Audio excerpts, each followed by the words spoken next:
Hi everybody, welcome to my homestead and welcome to my channel. My name is Jared. In this video, we are going to be talking about Nineveh and Jonah and the second coming and three really strange happenings. I believe they're signs that have happened that seem to relate to Jonah, the prophet, and how he preached repentance to Nineveh, which was a Gentile city, and the implications that this has for the time that we're living in right now, in the proximity of the second coming.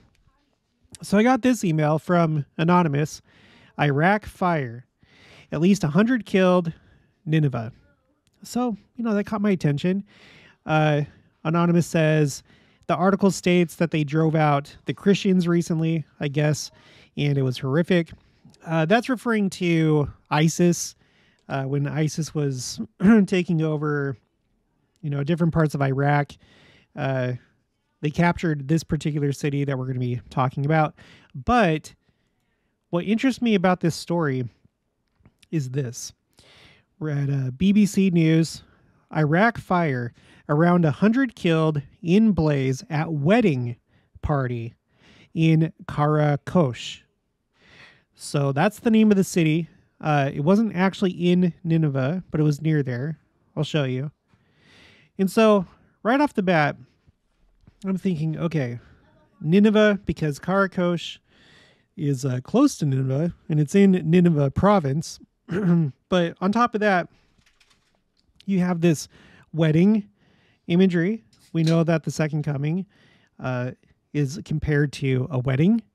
I don't need to tell you that. There's the parable of the 10 virgins and the marriage feast, being appropriately dressed for the wedding feast, like Elder Bednar covered 2 conferences ago.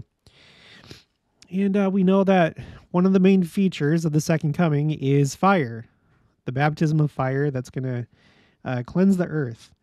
And based on what we've studied and looking at different quotes from various general authorities, it seems like that fire is going to be simply the glory of Christ coming on the earth, and that which is not worthy to continue on will perish in some kind of way by some kind of, by the glory of God.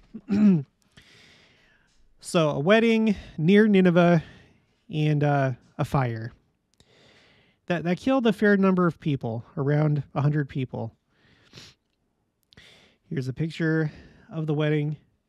Now, on top of this, okay, you might be like, well, so what? Fires happen, just because it happened here, who cares? Well, hold on. I wouldn't be so sure that we should just write this off, because 2 years ago, there were 2 other really weird things that happened. First, and this may make you laugh. I can't believe they created this prop for this. So this is the Jimmy Kimmel show. But this actually happened. The man inside the mouth of this whale, this prop, he was actually swallowed by a whale in 2021, which I didn't know was possible aside from the story of Jonah. But I figured, well, maybe that was kind of like a special thing that happened. The Lord intended for it to happen. There's symbolism that goes along with that story of Jonah being swallowed by the whale. And toward the end of this video, we're going to go through what these symbols are in the story of Jonah and Nineveh and the implications. But that's going to be toward the end. First, I want to go through these stories. So you had a man that was swallowed by a whale in 2021. And then look at this. Just a couple weeks later, you might remember the Champlain Tower collapse in Surfside, Florida. If not, that's okay. Suffice to say that there was a sudden collapse of a condominium tower, unexpected in the middle of the night. It just collapsed and a lot of people died. And the first person to be pulled out of the rubble was a boy named Jonah. And there's more details to that. to him, Jonah Chandler. So we'll get into that. So before we get into anything else, I want to give you the update on the Flood the Earth Challenge. We're at 6,848 copies of the Book of Mormon that have been shared. So we're getting ever closer to 7,000, and hopefully we can get to the ultimate goal of 10,000. We have 5 new people that have joined the challenge, which brings it to 723 people that have joined. If you haven't already, please consider doing it. The channel goal is to share 10 copies of the Book of Mormon. Use discernment, pray, do it in appropriate ways, obviously. But also remember that doing something is better than nothing. Some people won't share the Book of Mormon because, well, I don't really know that person, or they're just an acquaintance. If you can do it in an appropriate way, I would say just do it. Make it as personal as you can. Respect privacy and things like that. But something is better than nothing. And you might be the only person that ever reaches that person. Who knows? So don't make the decision for them. The Lord may have prepared them just for that moment where you give them a copy of the Book of Mormon. Okay, so keep it up, everybody. Now, let's go ahead and let's go back. So let's talk about this man that was...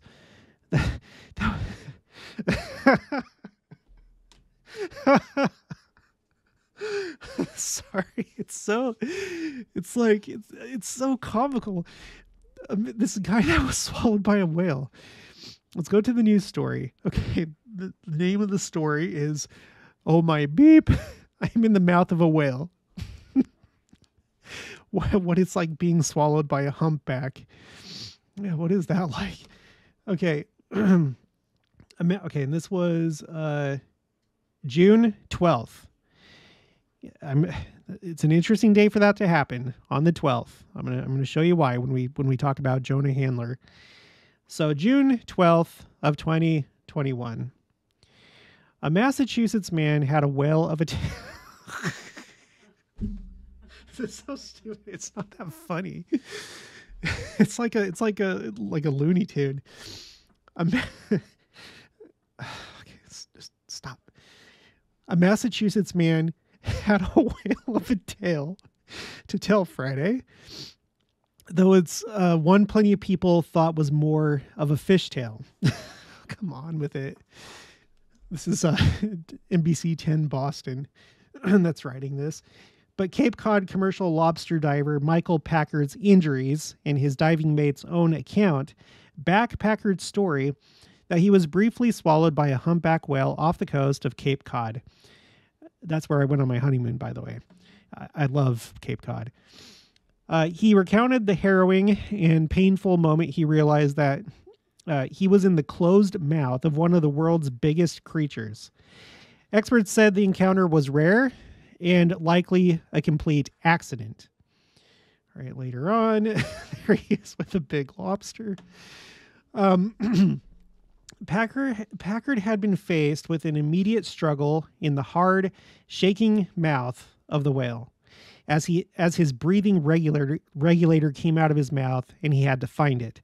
Then, as the seconds ticked by, Packard thought, "This is how you're going to die. I'm in the mouth of a whale." He didn't know if he would be swallowed or suffocate, he said, but he thought about his 12 and 16-year-old sons, wife, mother, and family. Quote, "I just was struggling, but I knew this was the massive I was just struggling, but I knew this was this massive creature. There was no way I was going to bust myself out of there," Packard recalled. Then suddenly, Packard saw light, felt the whale shaking its head, and was thrown out of the water. Quote, "I was just laying on the surface floating and saw his tail, and he went back down. And I was like, oh my beep, I got out of that. I survived." All right. Later on, Dr. Juke Robbins, who directs the center's humpback research, agreed, saying in a statement released Friday that whales feed by lunging through the water, mouths wide open, to engulf schools of fish and then filter the water through their baleen or baleen. I don't know how that's pronounced. Quote, if something lies directly in the path of a lunge-feeding humpback whale, the whale might not always be able to detect it or avoid it in time. For example, some entanglements in fishing gear begin this way and can threaten the life of the whale. Okay, so that's not something that happens every day. And that's why Jimmy Kimmel had him on the show, because it was such an oddity in late night shows, the joke that they are. Bring on odd, they bring up odd stories like this, and they created this prop. It had a nice background of the ocean. It was a very strange thing to happen. And to people that are sensitive to the signs of the times,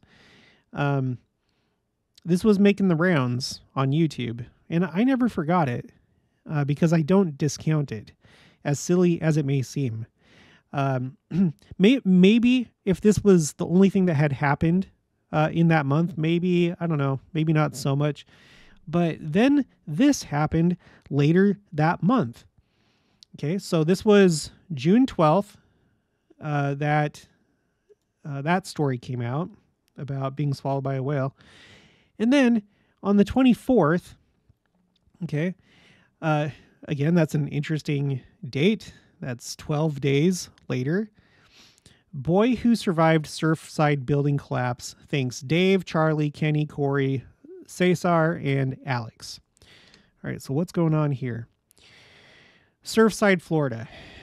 Building collapse survivor Jonah Handler's father released a public statement of gratitude to his 15-year-old son's rescuers and to those who have helped to support them through the traumatic and painful experience.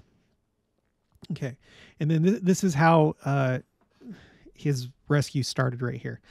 Nicholas Balboa had traveled from Phoenix, Arizona to Surfside and was walking his dog near Champlain Towers South at 8777 Collins Avenue. That's an interesting address. I note the 3 7s in there. Again, you may think it's silly, but I don't, and there's other people that don't. But whatever, 3 7s. Jewish people take that seriously. When it was the Hebrew year 5777 in 2017 on the Gregorian calendar, they viewed it as a special year. So I think what matters most is the people that are receiving the message and the language, the symbolic religious language that they speak. So if it makes sense to them, then it works. So this is the address of Champlain Towers South. The L-shaped building's northeast section collapsed first. Jonah and Fang lived in the 12-story building's northwestern section that fell over. So there is another 12. And I don't know about you, but whenever I think of the number 12, I instantly think of the 12 tribes of Israel. I do. And I'm going to show you how that could play into some of the symbolism of what's going on here beyond just Jonah, Nineveh, but like the even broader big picture. It all kind of goes together, actually. I'll show you what I mean. So it turns out that Jonah, he's not just any kid. He's actually Jewish. This is from the Yeshiva World. Sometimes we check out this website. It's like a Jewish website, a Jewish news website. Jewish teens' miraculous survival in Florida collapse finds purpose. So there he is. There's his mother. Unfortunately, she did not make it, but he did. Like I said, he was the first one to be pulled out. Okay, Jonah Handler's miraculous rescue. Now think about it like this as I'm about to read this.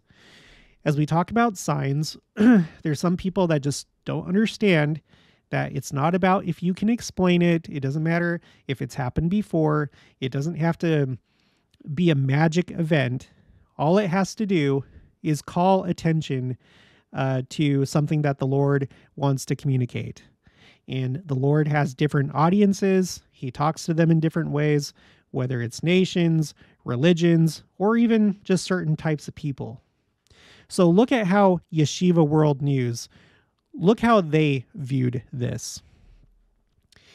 Jonah Handler's miraculous rescue from one of the deadliest building collapses in U.S. history might seem to have an obvious parallel given his name. The teenage boy fell from the 10th floor of the beachfront condo tower that collapsed a year ago in Surfside, Florida, killing 98 people, including his mother. He landed in a crevice, trapped inside a pocket amid fallen concrete. A man who had been walking his dog saw Jonah's hand waving from the rubble, and got help.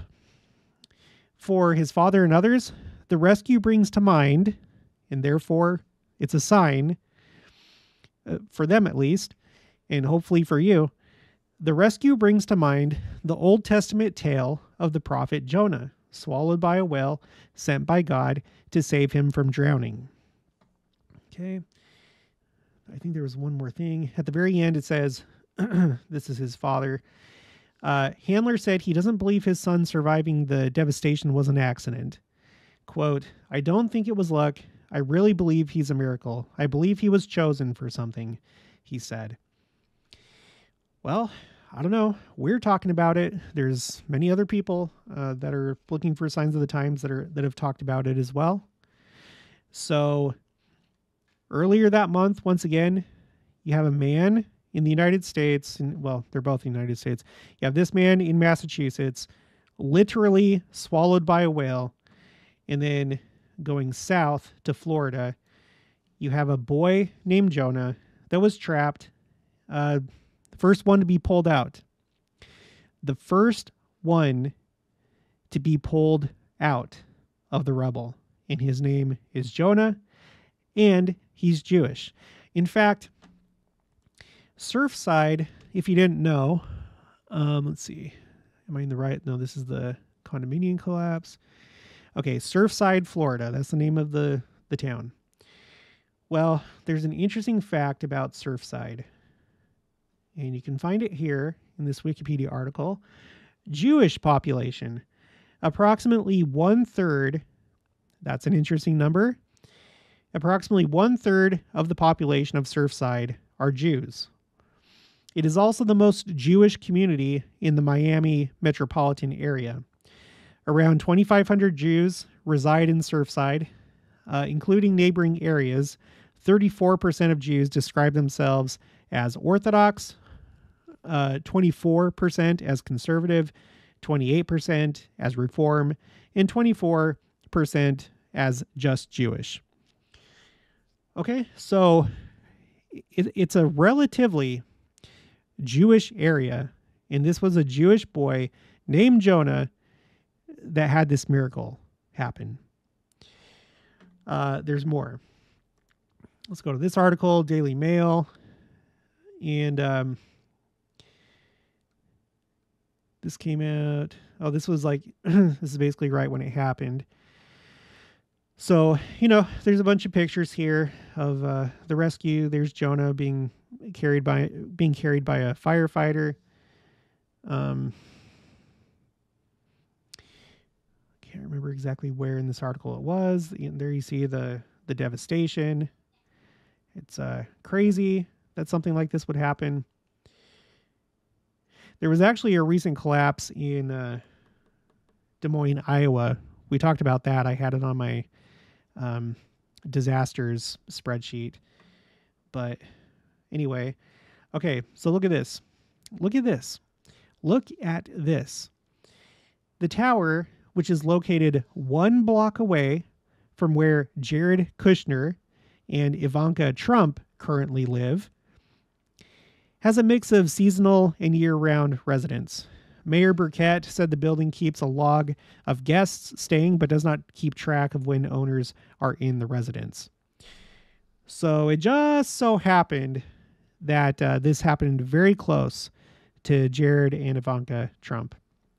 Now, I don't care to go too much down that path, but could this have been some kind of warning? I think so. Like a political warning. I'm not talking about like the Lord or anything like that. Because look at this. Look at what it says in this article. So this is the mayor. Burkett said it was unlikely that the roof work had anything to do with the collapse, instead describing it as a quote-unquote catastrophic failure of the building. It's hard to imagine how this could have happened, Burkett said.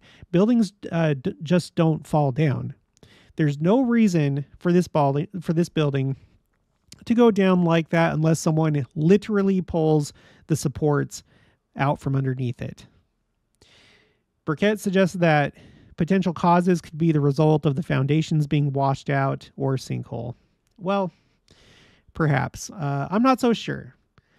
I'm not so sure that something like this, something that you don't typically see, would just happen to take place a block away from, at the time, President Trump's daughter and son-in-law.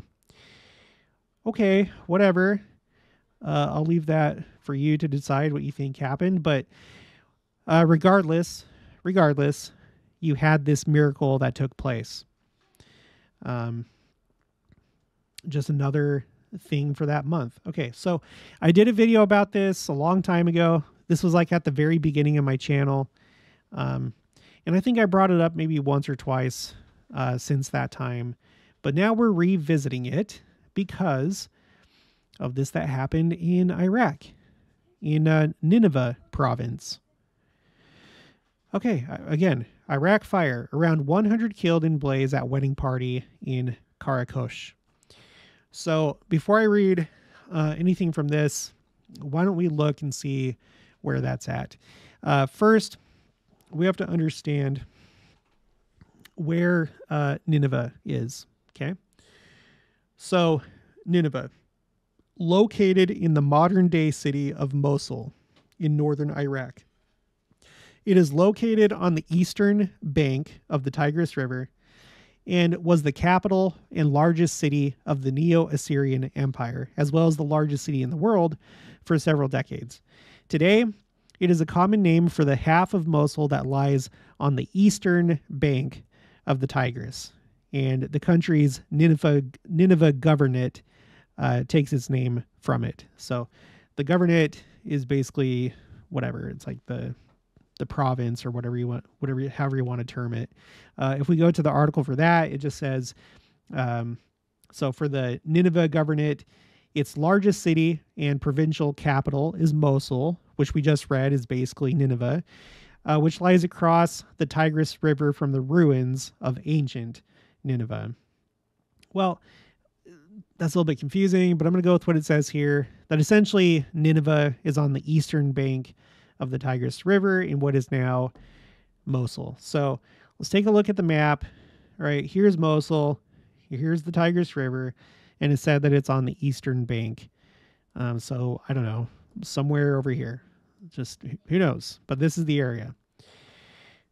So this fire took place not very far from there. It took place in, it has a different name here on Google Earth, Bakdida, but sometimes cities have multiple names for, I don't know, because of history, I don't know. But this is where it took place. And so if you were to drive this route, it's only like a 35-minute drive. And I suspect if there was like a straight line right here, it'd be a much, well, I don't suspect, I know. It would be much shorter. Let's see how far this would be in miles. Let's just go from like right here to right here. So it's only it's almost 13 miles away. And let's see what that is in kilometers. 20.72 kilometers. It's almost 21 kilometers. So it's not far. It's not far at all. If there was a freeway that went right between these two, like a straight line, it would basically only be like a 12-minute drive. 12, 15 minutes. It's like right there. Okay, so it's in Nineveh province or governorate or whatever, and it's very, very close to where ancient Nineveh was. Okay, so let's go back here. According to this article, at least 94 people have died and 100 others are injured after a fire broke out during a wedding in Iraq's biggest Christian town. As we get into the symbolism of the story of Jonah, obviously, if you're familiar with the scriptures, you know that Jonah was a type and a shadow, a foreshadowing of Christ.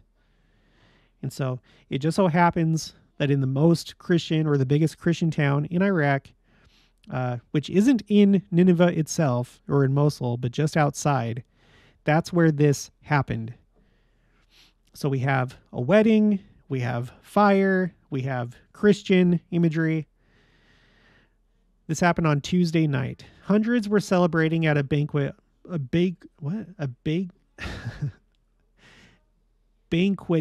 hall in Karakosh in Nineveh province when the tragedy happened.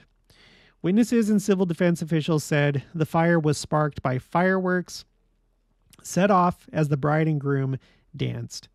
Highly flammable metal and plastic composite panels that covered the hall fueled the blaze, they added. In an address, Chaldean Catholic Patriarch Cardinal Louis Raphael Sacco described the fire as a, quote, complete and total catastrophe, end quote, according to Iraqi Kurdish news agency Ruda. Let's just pretend that we're talking about the second coming. Let's say that, this is a representation of the second coming. And let's read those words again. He described the fire as a complete and total catastrophe. And I would say, as we're doing that mental exercise, that's what it's going to be. And it's going to be one that could have totally been avoided by the entire world. Everybody has agency. If we had a world where everyone chose righteousness, there wouldn't be anyone leaving. If everyone was at least living a terrestrial law, we would certainly go into the millennium. It's just that there wouldn't be, maybe there'd be some kind of like symbolic cleansing or something. Anyway, we don't need to go down that rabbit hole, but anyway, just think about that. A complete and total catastrophe. All Sumeria TV, meanwhile, showed footage of a man at the funeral who it identified as the groom. BBC Verify ran an image of his face through facial recognition software, comparing it to a picture of the groom before the wedding, and is confident that the report is correct. Civil defense officials told BBC News Arabic that both the groom and his bride survived, though initial reports said that they had perished. So the bride and groom, they were okay. I feel like there's more symbolism there because obviously Christ and his church, they're going to be fine. Here's some, I can't judge anybody, but when it gets to this point, and it's kind of hard to see exactly what's going on here, I would probably make a beeline for the door, but not just selfishly saving myself. But I think that's the point where it's like you have to get out as soon as possible. You can't just sit and watch. But anyway, things happen fast. Okay. Don't think there was anything else in this article. There's this article from CatholicNewsAgency.com. Iraq Archbishop calls for prayers after tragic wedding fire. Says, while Iraq is predominantly Muslim, the Nineveh Plains are historically Christian and are home to one of the world's oldest Christian communities, stretching back more than 1,600 years. The Christian population has shrunk dramatically in recent decades, especially due to the terror wrought by the so-called Islamic State. Karakosh or whatever, some 20 miles southeast of the larger city of Mosul. What? 20 miles?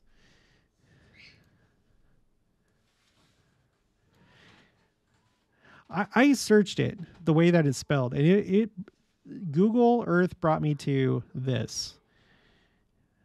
Anyway, maybe it's over here. I have no idea. Okay, so whatever. It doesn't make much of a difference. 12 miles, 20 miles, it's close. That's not the point. Karakwash, some 20 miles southeast of the larger city of Mosul, remains overwhelmingly Catholic, despite nearly all Christians being forced to flee under ISIS occupation beginning in 2014. The town was liberated 2 years later. Pope Francis visited the town of 60,000 during the last full day of his 2021 visit to Iraq. Warda said the tragedy was, quote, Warda said the tragedy has, quote, brought the people of Iraq together, again with the Sunni Muslims canceling their celebrations of the birth of the Prophet Muhammad. We have statements of condolences and support from the Shia Muslim community, with the governments of Iraq and Kurdistan announcing 3 days of mourning, he noted. Which, that's very heartwarming, and it's very considerate, and it's good. That is really good. Showing respect, recognizing tragedy, and showing compassion. And I think there could be a symbol here too, because whenever the second coming does happen, and you have those that remain afterwards, there's probably going to be something very similar where everybody's going to be caring about each other, because everybody is going to lose friends and family.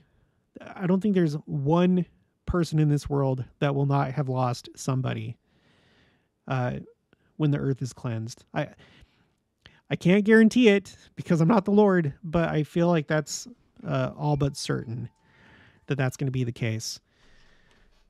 And this is how we should be after that happens.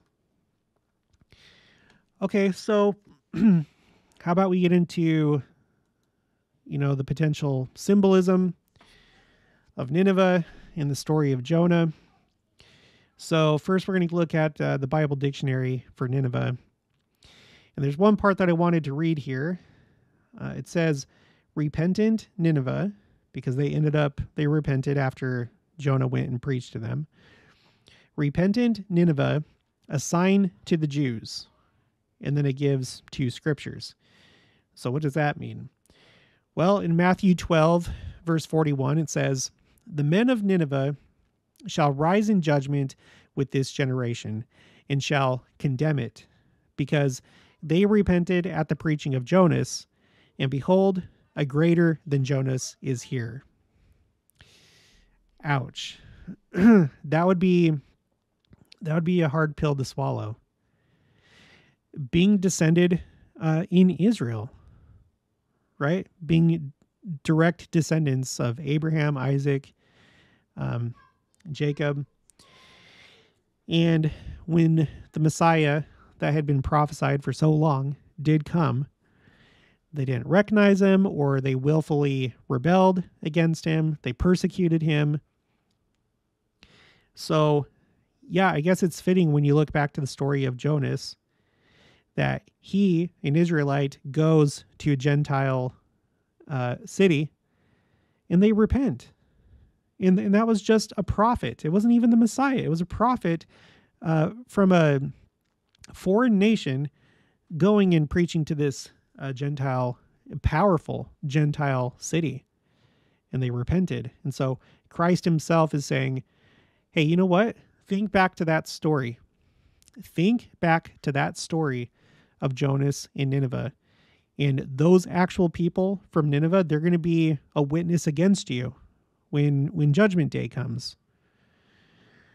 And then in Luke 11:32, the men of Nineveh shall rise up in the judgment with this generation and shall condemn it, for they repented at the preaching of Jonas, and behold, a greater than Jonas is here. Okay, so let's look really quick before we continue with that. Let's look at the Jewish perspective of this story, okay?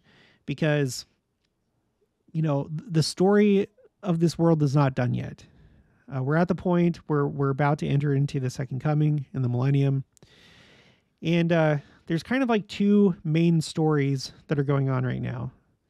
One is the Gentiles, or in other words, scattered Israel, the 10 tribes being gathered in, along with actual Gentiles, right? The times of the Gentiles, the first shall be last, or the last shall be first, and the first shall be last. That's what's going on right now. But then the other part of the story are the Jews that have remained a cohesive people for all these years. And so there's these two main groups. So let's look at how they view this. Now, what's interesting to note is that on, what day was it? I think it was on Monday. Yeah. On the 25th, on Monday, was Yom Kippur. Yom Kippur. And you know what? The Jews on Yom Kippur, they read the story of Jonah.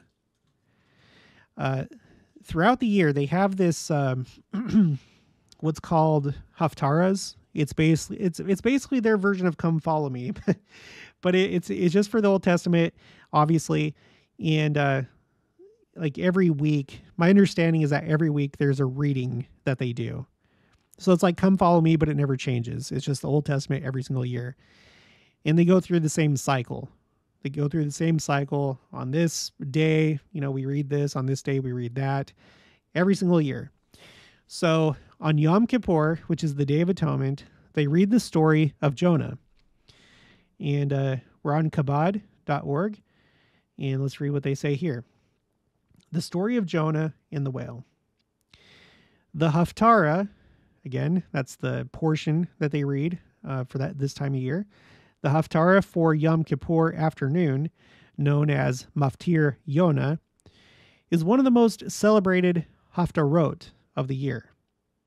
Our tradition has it that the recitation of this Haftarah in the synagogue brings with it the blessing of wealth and has the ability to arouse a person to teshuvah, which is repentance.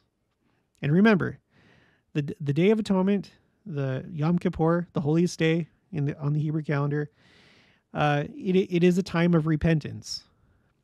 They go through this kind of yearly thing where it all culminates with Yom Kippur and having your name written in the book of life or the book of death.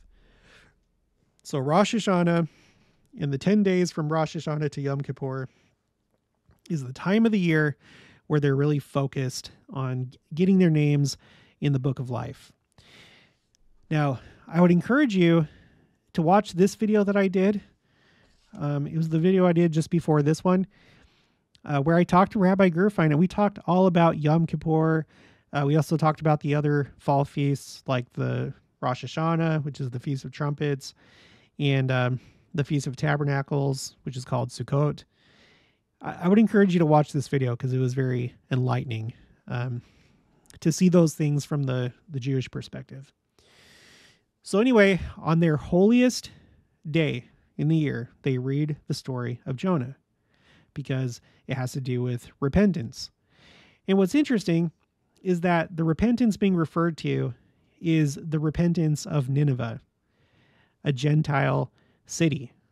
That's going to be important as we discuss this further, but let me continue. The obvious reason why this Haftarah is read on Yom Kippur is because the story of Jonah is a story of teshuvah, or repentance. Jonah, a Jewish prophet, was instructed by God to travel to the non-Jewish metropolis of Nineveh. There he was to warn them that if they did not return from their sinful ways, the city would be destroyed. Upon Jonah's eventual arrival, the king of the city instructed a national repentance on a massive scale.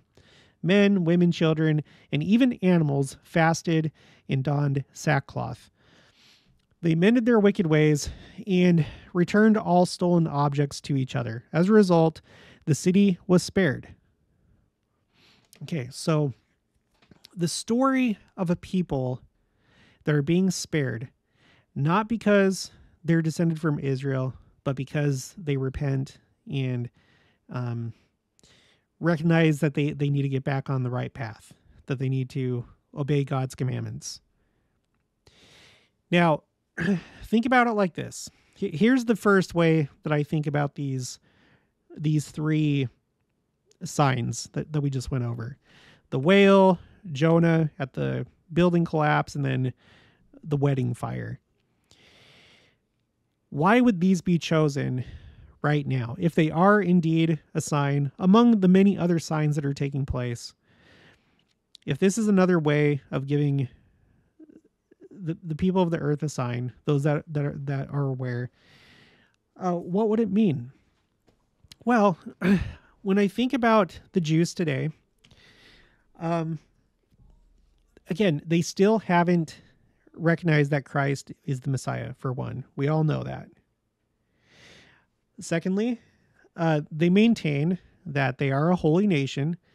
There's no need in their minds to convert to Judaism. So there's never going to be Jewish missionaries, because the way that their worldview is that they're a holy nation and that they have all these commandments that they have to follow.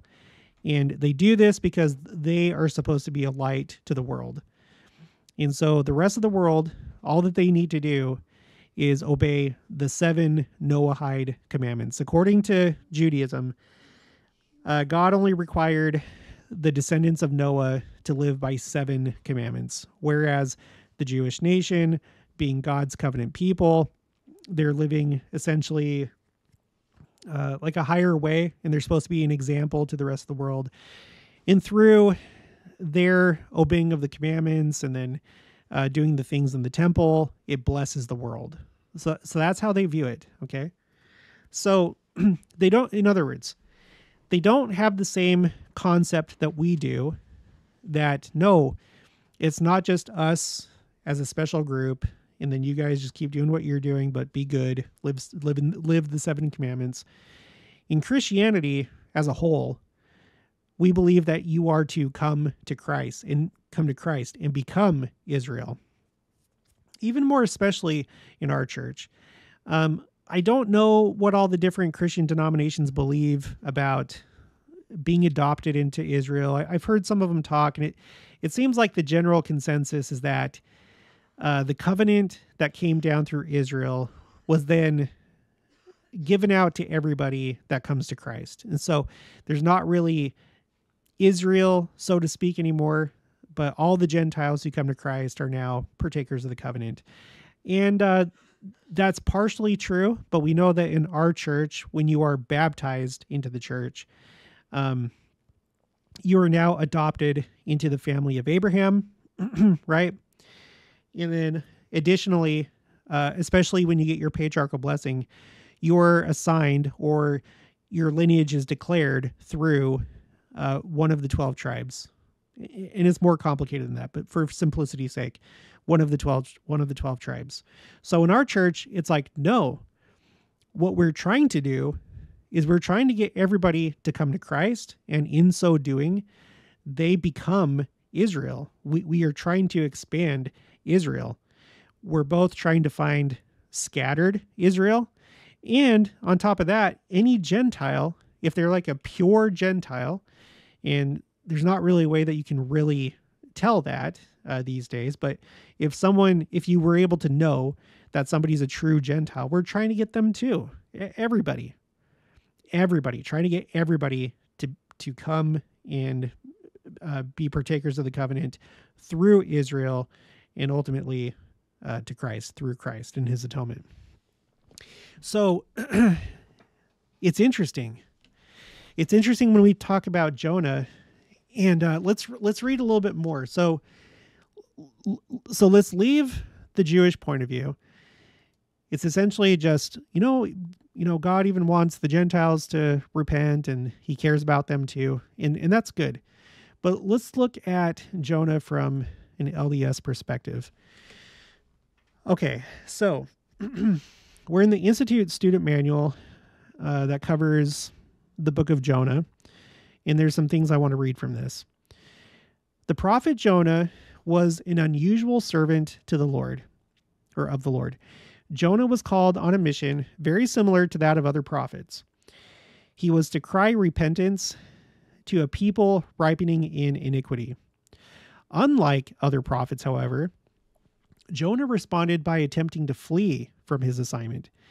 Had his reason been cowardice, though still wrong, it would have been understandable. The brutality of the Assyrians in the treatment of their enemies was well known.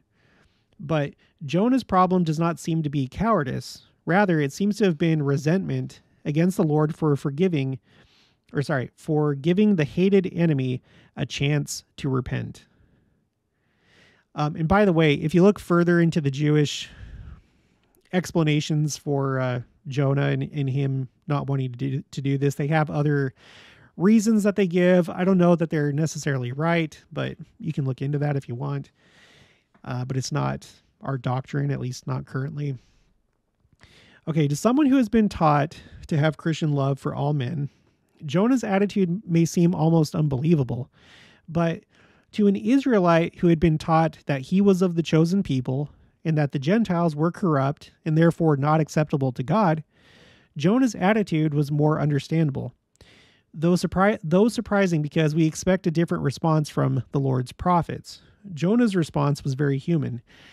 As you read Jonah's story, see if you can understand what made him respond as he did. Okay. Now, where did Jonah live? Now, this is important to note, I think, to kind of like unravel or understand potentially the symbolism of these three events that we just talked about. Okay, there can be little doubt, therefore, that Jonah was a historical person and was engaged in prophetic activities. The prophet's home, Gath Hepher, according to Joshua 19:10 through 13, was located in the territory of the tribe of Zebulun. Okay, so we're not talking about Jerusalem. We're not talking about Judah. We're talking about the northern kingdom, the 10 tribes, Zebulun.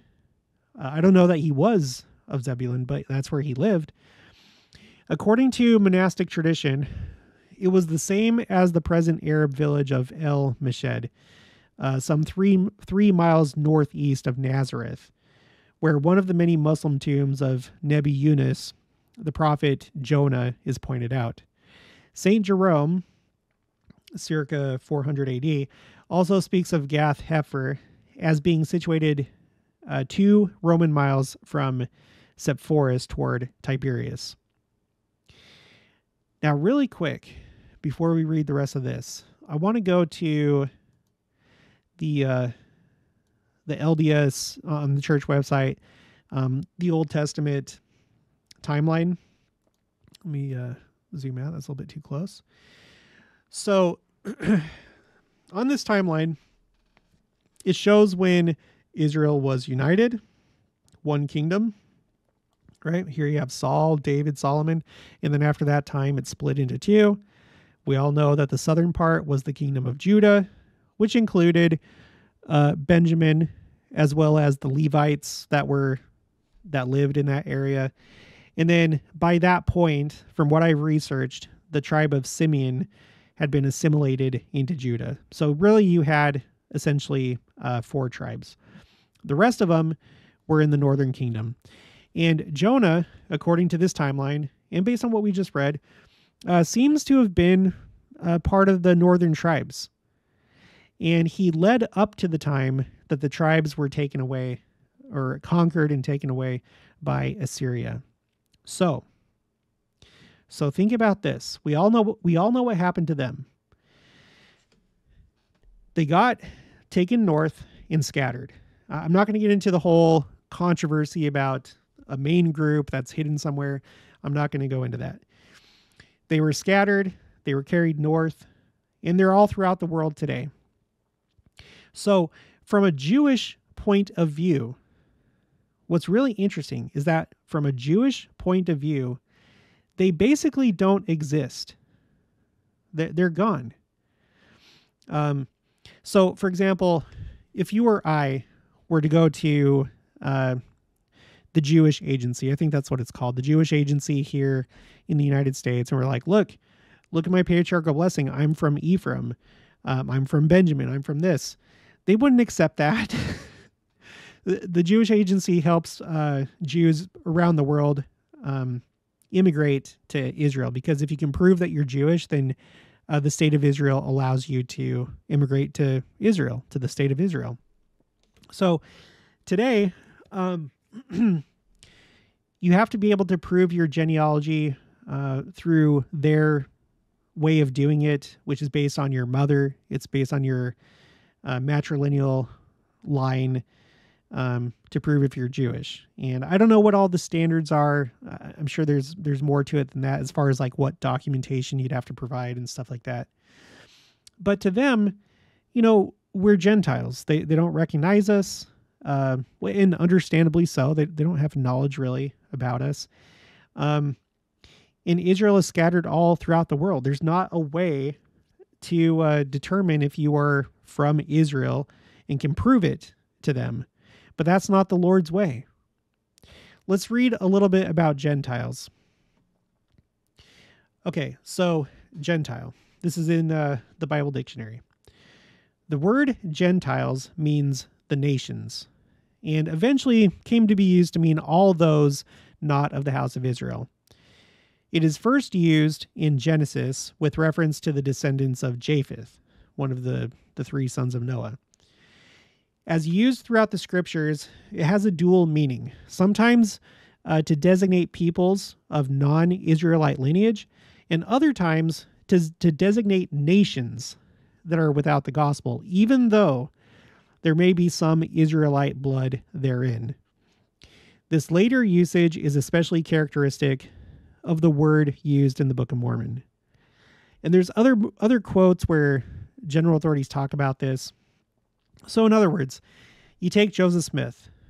Brigham Young said that Joseph Smith was a pure Ephraimite, but according to some perspectives, he would have been considered Gentile, not because he's actually a Gentile, not because he has no Israelite heritage in him, but because he comes from a Gentile nation, right?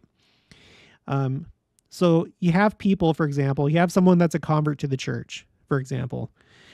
Well, from our perspective, we wouldn't consider them Gentile because now they're in the covenant. But before they joined the church, they didn't know that they were Israel, and they weren't not necessarily living in an Israelite way, like a covenant Israel way. For all intents and purposes, even though they have that heritage, they're Gentile because they don't recognize who they are. They might as well be part of the Gentiles around them. So it's interesting when we think about this time frame that Jonah was teaching and preaching up till the time, it would seem, that the 10 tribes were carried away, and then to the Jews, from the Jewish perspective, became Gentiles and are no longer discernible. So what I think is interesting, as we see these three signs that have happened, what we know is coming is that they will recognize it. When Christ comes at the second coming, they're going to recognize Christ, and from that, they're going to realize that the Church of Jesus Christ of Latter-day Saints are those 10 tribes.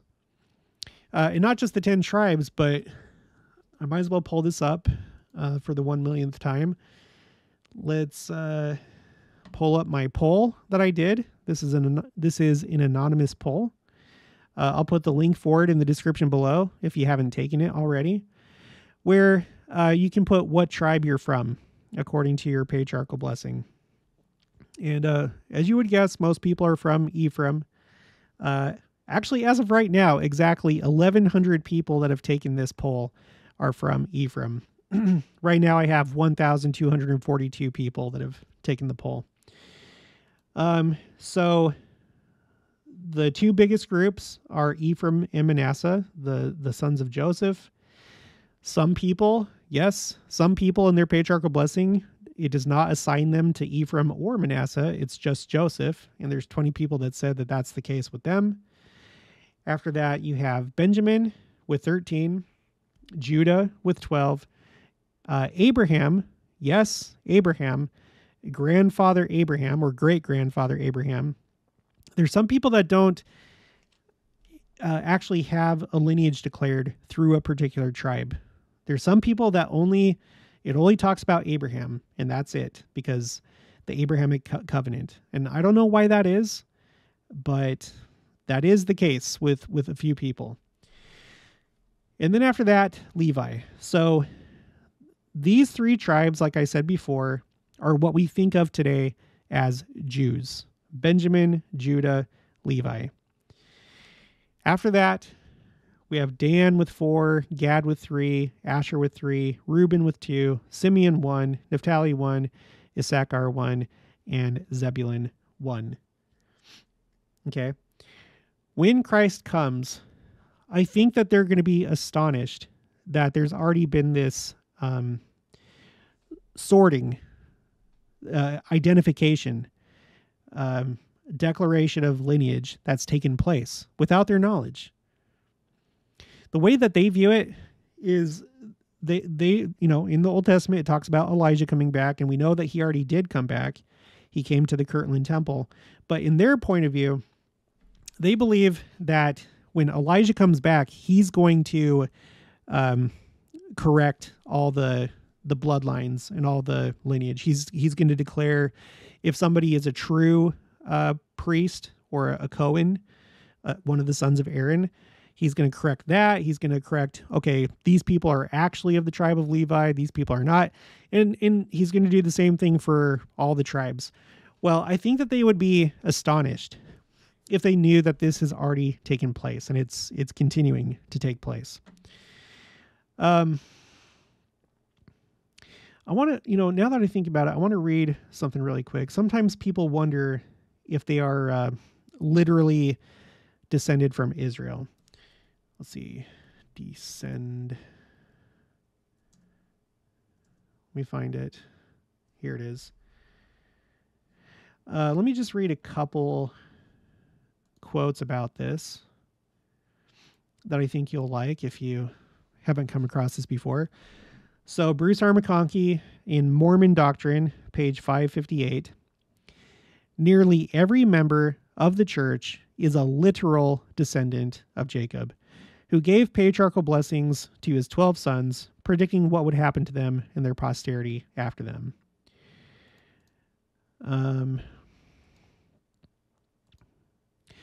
Brigham Young said, I'm not going to read this whole thing, but he said, the set time has come for God to gather Israel and for his work to commence upon the face of the whole earth. And the elders who have arisen in this church and kingdom are actually of Israel. Take the elders who are now in this house, and you can scarcely find one out of 100 but what is of the house of Israel. It has been remarked that Gentiles have been cut off, and I doubt whether another Gentile ever comes into this church. And this is that's the same quote where he talks about Joseph Smith being a pure Ephraimite. And then let's read this from Joseph Fielding Smith, Doctrines of Salvation, Process of Adoption into the House of Israel.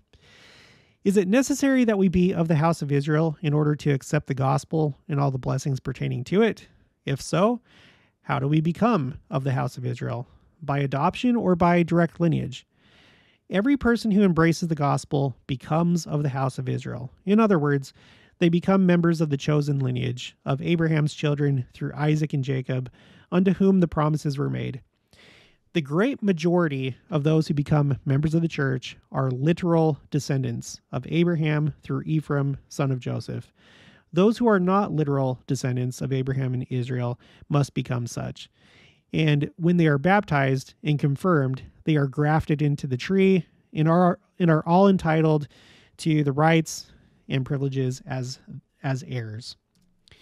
Okay, so we're not really going to know, and does it really matter? It matters, but not really. Not really. There's no like, oh, you're literally from Israel, so you have more blessings. It's not insignificant. We know that the Lord has order, how he operates this world.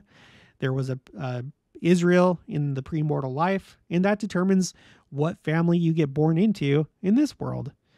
And you're more likely to accept the gospel if you were premortally Israel. But anything could happen in this life. You could have been premortal Israel, but here, not so much, and you lose that. Whereas you could have been Gentile, like pure Gentile in the premortal life, you come here, but then you have a change of heart, and then you become Israel here because of your choices and your agency. So there's order to how the Lord does things. There is a literal component to this. I have another quote. I'm not going to look for it now, but Brigham Young's, I think it was Brigham Young who said that your blood, in some kind of way that we don't know, your blood literally changes if you were Gentile before, when you go into the waters of baptism, and you literally become of Israel. So, so you see what I'm saying? We have Jonah that you could associate with Gentiles, like actual Gentiles, Nineveh, as well as the 10 tribes who later became mixed in with the Gentiles and lost their identity. And now, as we're approaching the second coming, the Jews are going to realize that these so-called Gentiles, or who they thought were Gentiles, really aren't. They really aren't. Isn't that interesting? There's also the idea of the time of the Gentiles. And this is something that people get wrong all the time. They think that, well, we're not even close to the second coming because we know that the times of the Gentiles have not been completed. And let me show you what general authorities have actually said about that. So first, let's look at my phrase tracker. This is a tally of General Conference talks that that contain these words or phrases. So in this case, in column GI, I have times of the Gentiles. And you know what? That phrase has not been used since 1977. See over here? 1977. And you go back in time and it comes up, from time to time. But then it just mysteriously, or not so mysteriously, it ends. There's no more talk of the times of the Gentiles. That's a long time of not talking about the times of the Gentiles. And why might that be? Well, I'll tell you. Let's instead of reading scriptures and then trying to work out in our minds if it's happened or not and guessing, you don't have to do that because it's already been talked about. Let's look what prophets and apostles have said about it. So I think I have 3 quotes that I want to read. I have a lot more, but I'm just going to read, probably some of the better ones or shorter ones. So Joseph Fielding Smith, Doctrines of Salvation, Volume 3, page 461. Jews to begin to believe before second coming.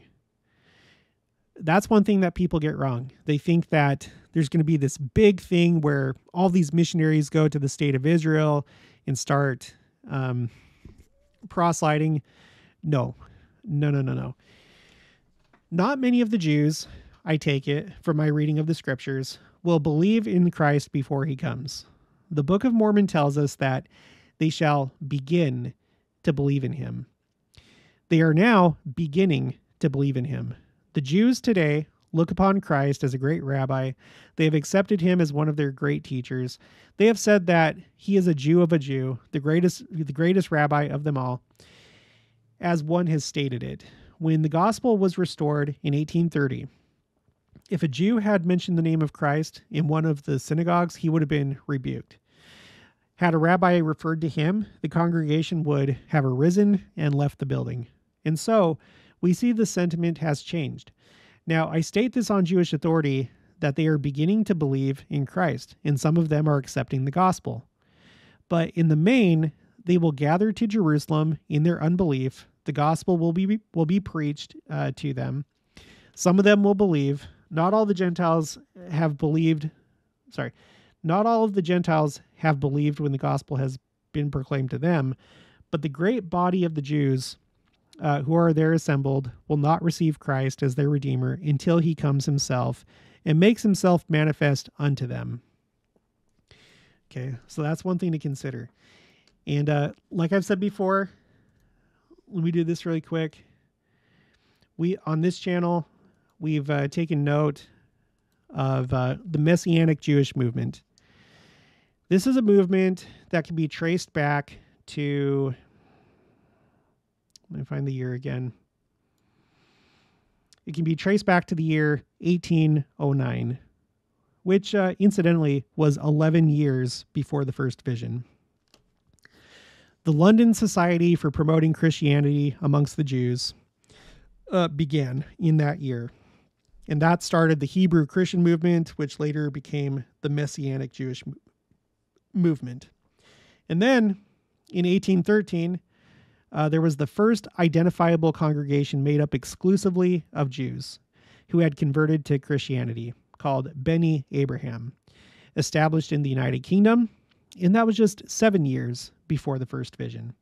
So from that time, there's been a movement that has been growing slowly, but it's been growing, of people that are of Jewish descent who accept Christ as the Messiah.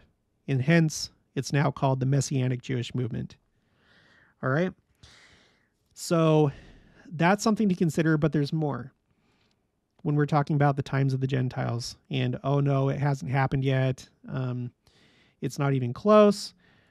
Well, the next one we're going to read from Ezra Taft Benson. Prepare yourselves for the great day of the Lord. This is a fireside at BYU, April 14th, 1981. We will know when the times of the Gentiles are approaching fulfillment by these signs. And in that day shall be heard of wars and rumors of wars, and the whole earth shall be in commotion, and men's hearts shall fail them. And they shall say that Christ delayeth his coming until the end of the earth, and the love of men shall wax cold, and iniquity shall abound. And again, this gospel of the kingdom shall be preached in all the world for a witness unto all nations, and then shall the end come, or the destruction of the wicked. And then Ezra Taft Benson says, are we not witnessing the fulfillment of these signs today? So if we're seeing these signs being fulfilled today, then maybe we're seeing the end of the times of the Gentiles. But there's more.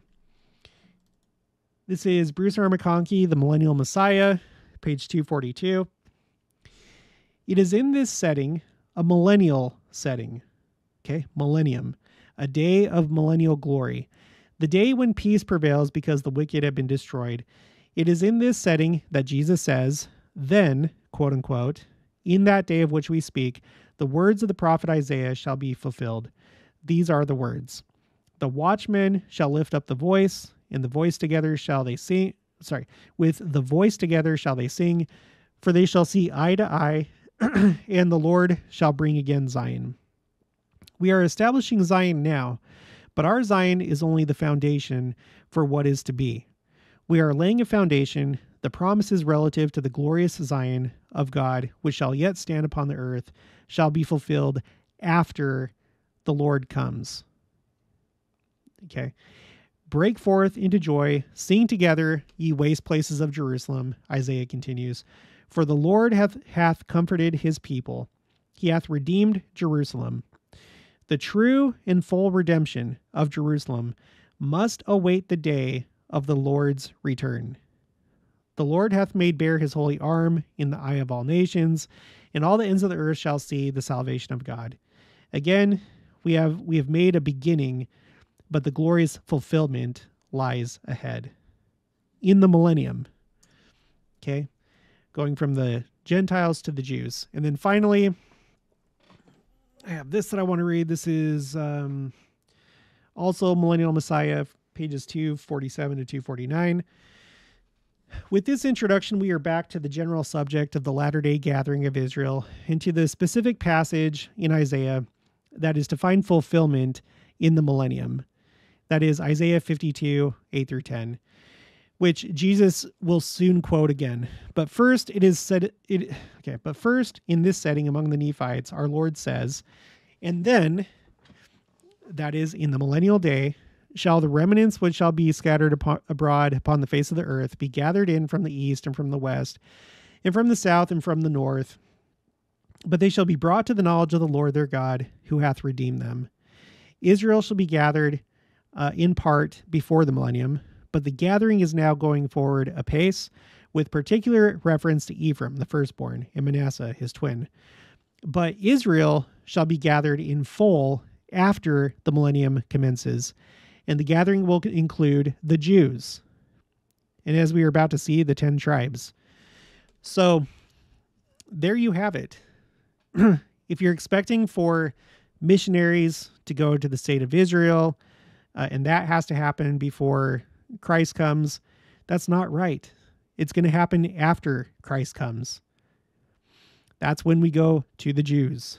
And by the way, there's Jews all throughout the world. So it's not just the state of Israel.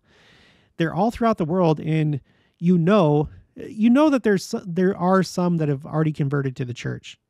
There was one that was on my mission. He was Jewish, and his family had converted to the church. I'm sure that you know people that are Jewish that have converted to the church. So it's already starting. But the big moment when it happens, it's going to be during the millennium. So I wouldn't hold your breath waiting for the time of the Gentiles to end, because there's pretty good evidence that it's already winding down, and that the bulk of the gospel going to the Jews is going to happen in the millennium. Okay, so back to this.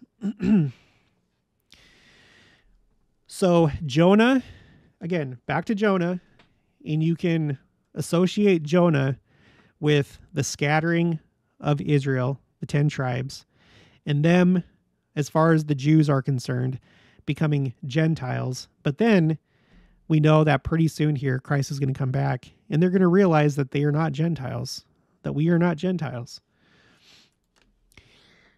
Okay, Jonah's name means dove, and that of his father, truthful. Since Jonah lived during the reign of Jeroboam, it is possible to date him at approximately 788 BC. Both Jonah and Jesus were from the Galilee area. That Jonah's story is a true one and not an allegory, as some scholars maintain, is evidenced by 2 Kings 14:25 and 3 New Testament references. The story of Jonah was referred to by our Lord on 2 occasions when he was asked for a sign from heaven. In each case, he gave the sign of the prophet Jonah, the event in that prophet's life being a foreshadowing of Jesus' own death and resurrection. So now you have that symbolism too. So you have Jonah, which you could associate with the 10 tribes. You can associate him with Gentiles as well, like pure, actual Gentiles, as was the case of Nineveh. But on top of that, you can associate him with Christ, not only because he's from the same area, but because this whole story about being swallowed by the whale, it's really a story of when Christ was crucified, when he was in the spirit world, right? In spirit prison. In the spirit world. And then after that, he was resurrected, which would correspond to Jonah being spit out by the whale. And so you have this resurrection imagery. So when we see images like this, and we're looking at it symbolically, it's like resurrection. It's a symbol of resurrection. When you see Jonah Handler being pulled out of the rubble, looking at it from an LDS point of view, if we were to look at this as a sign and Jonah being pulled out, it's resurrection. And we know that resurrection is right around the corner because that's going to happen when the second coming happens. It's going to be the morning of the first resurrection. Okay. Again, I remind you, we have this imagery. We also have the wedding where there was fire. The bride and the groom were okay. This happened near Nineveh, the city that Jonah was sent to go preach to the Gentiles. You see how this is all like coming together? I know that there's going to be some person that's like, well, I don't see it. I think you're just making something out of nothing. That's fine. Why are you watching this channel then? Why are you watching this channel? Okay, moving on. Jonah's life and experiences, like Job's, provide a universal lesson similar to an allegory, and the application to all men is drawn from one man's actual experiences. Jonah was a type of Christ in that he was in the belly of the whale in quote-unquote hell, in his own words, just as Jesus was in the grave for 3 days and then came forth again. C.F. Keel and F. Delitzsch showed that the significance of Jonah's story is broader than that. Quote, the mission of Jonah was a fact. Okay. The mission of Jonah was a fact of symbolical and typical importance, which was intended not only to enlighten Israel as to the position of the Gentile world in relation to the kingdom of God, but also to typify the future adoption of such of the heathen as should observe the word of God into the fellowship of the salvation prepared in Israel for all nations. And we just talked about that, being adopted into Israel.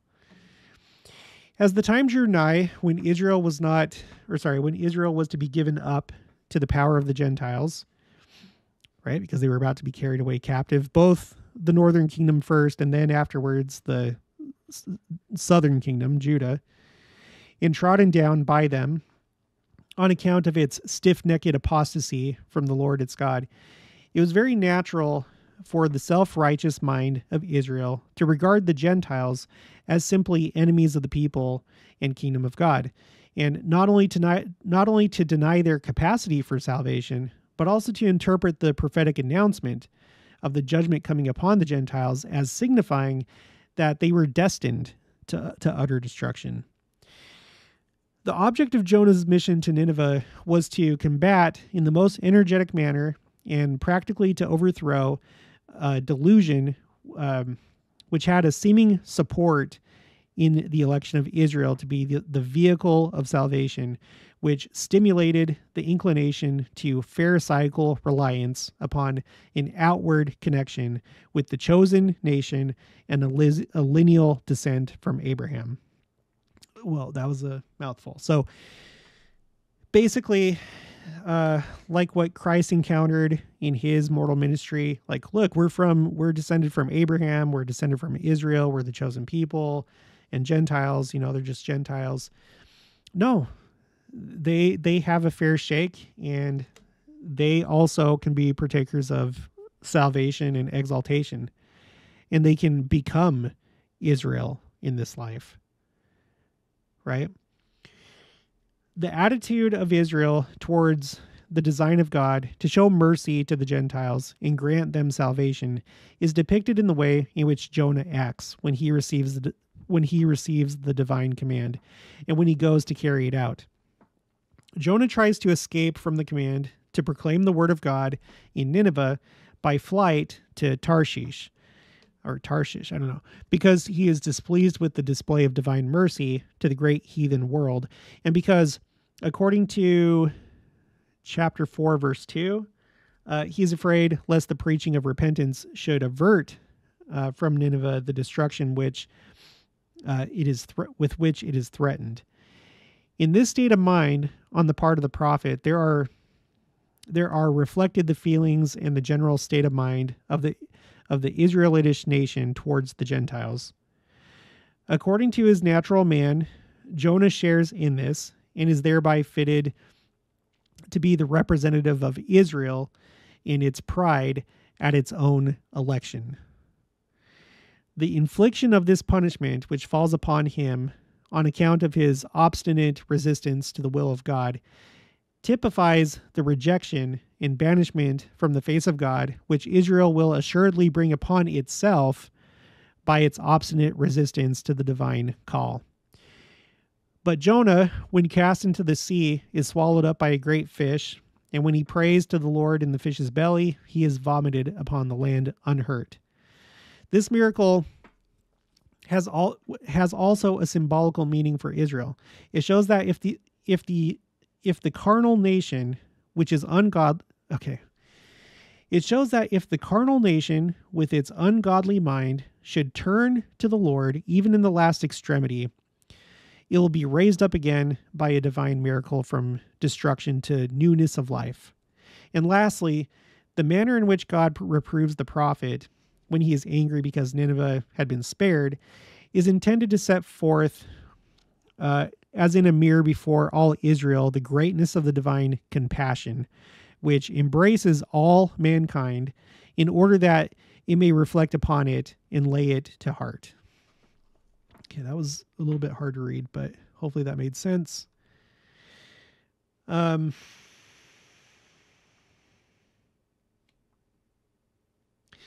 don't think I want to read anymore because this is kind of going longer than I thought it was going to go. We talked about more things than what I thought we were going to talk about. It just talks about the Ninevites, how they repented. At least for the time being, when Jonah preached to them, they repented. And so, anyway, I think that's pretty much going to be it. Hopefully, I made all that clear. Number one, this is weird that this would happen. This is weird. This is weird. And then this is interesting. Maybe weird is not the best word. It's miraculous. It's out of the ordinary. The timing is interesting. Okay, actually, I'll close on this. Let's go back to 2021 when this happened so you can see it on the timeline. So let me zoom in. So right here in orange, June 11th. Okay, I have June 11th as the date. So maybe it wasn't 24 or 12 days apart. Sorry about that. Whatever, 13 days apart. There's actually 13 tribes. If you're counting Ephraim, Manasseh, and Levi, as well as the other tribes, there's 13. When we're talking about land, there's 12 because the Levites didn't receive land, but there's 13 tribes. So, okay, whatever. So June 11th, Michael Packard was swallowed by a whale. And then 13 days later, Jonah Handler, a 15-year-old Jewish boy, was the first victim rescued from the Champlain Tower collapse. And just one more interesting thing I'm going to throw in, and then I'll be done. A month later, that's when we have this story come out about vines growing on the Temple Mount, on the wall facing the Mount of Olives. There's vines that start growing that spell out the name of God in Hebrew. Yahweh, or Jehovah is what we would call it. Yahweh, Jehovah, it's the same thing. And I've done a couple videos about this, and here it is. You can find this a few different places. There's a couple different YouTube videos that verify it. It was reported by Israel 365. So you have this channel right here, Hananiah Naphtali. There's also Yair Levi or Levi. Those two actually went there and shot these two videos to show it. But what you have in the modern Hebrew block script that you see right here, you have Yod, He, Vav, He, which is Yahweh. And you can see it in these vines that are growing. And it's pretty clear. And we've read an article, I don't have it with me right now, but we read an article that the calligraphy, the style of handwriting that this appears to be in, of course, it's not handwriting, it's vines, but its style is like the style that you would find in like Torah scrolls, like, fancy calligraphy. So you have the Yod right here, and then the He, and then the Vav. And then the last letter is absent. And there's been discussion about that. And I think it's interesting because what you have, okay, let's pull up the New Testament. What's it called? The Virtual New Testament by BYU. You can download this for free. I'll put the link for it in the description below. You can use your tablet or PC. let's go to City of Jerusalem, and let's go to the Mount of Olives. So this is the view of looking at the temple the way that it looked at the time of Christ, more or less. So you see this wall of the Temple Mount that's facing the Mount of Olives, and that's where we're looking from right now. And it's over here that the name of God, Jehovah, is being spelled in Hebrew, in vines. And that's significant because you think about, for example, whenever prophets were commanded to build altars with stones instead of with hewn stone, because it's supposed to symbolize nature, as in created by God, not by man. You know, that's the symbolism, is that it's God's altar. So the stones were not created by man or shaped by man. It's God. And I feel like that same symbolism can be seen here with these vines. You have vines that are under God's control, that are growing on, of all walls, the eastern wall that faces the Mount of Olives, which is interesting because, you know, that's the way that the temple faces. It faces eastward. So for all intents and purposes, this is the front of the Temple Mount. And it's interesting because whenever you go to one of our modern temples, so here I have the Madrid temple. This is the temple of my mission. You typically have, you know, the name of the temple and the Church of Jesus Christ of Latter-day Saints.